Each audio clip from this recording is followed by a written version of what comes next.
like 75 people on this, man. I did a clinic a couple of days ago, and it's really cool to see everybody getting along, and and hopefully I can give you a little something to help you.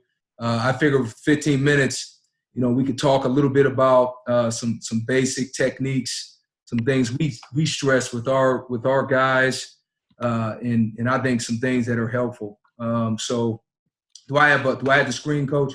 Yeah, just hit that green button on the bottom there, and it should share it out with us. Got it. Okay, so let me just pull this up.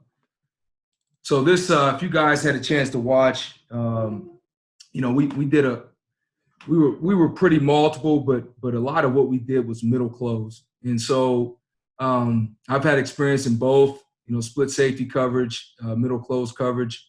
I'm passionate about middle close.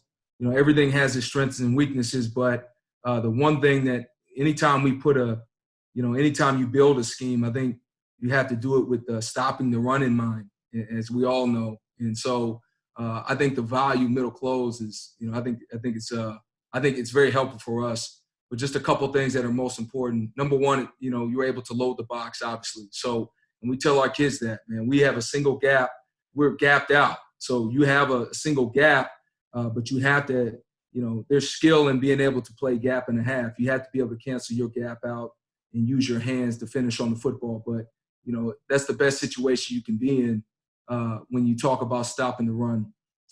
You can eliminate explosives in middle close because you have a post safety. So I can tell you right now, going against Wisconsin, there were some big gains, but, for the most part, you look at our whole season, not just Wisconsin. I bring them up because, they had one of the best running backs in the country.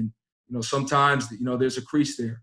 Sometimes you don't get a gap cancel, but I think it's great to have a safety back there, a guy to obviously, cap the ball off and secure any explosive run.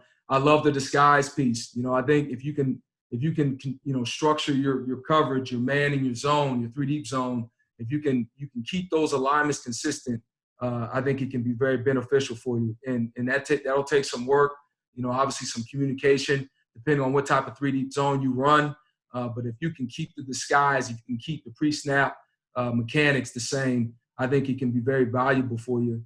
And the most important thing for me is it reduces the game to technique and fundamentals. So now when you're in a middle close structure, I feel that your technique and your fundamentals will show up more because it's a one-on-one matchup. Whether you're in the run game or whether you're in the pass game, there's an emphasis put on the things that you're doing. And I think in the whole scheme of things, it allows guys to play faster. I think they can play faster. And one thing that we really got into is formation recognition, not just from a coach's perspective, from a player's perspective.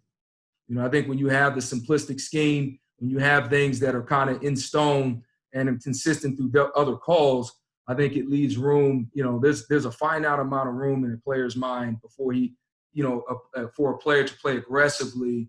That you can help those guys, pick up on different things. And so I feel like this scheme allows us to do that.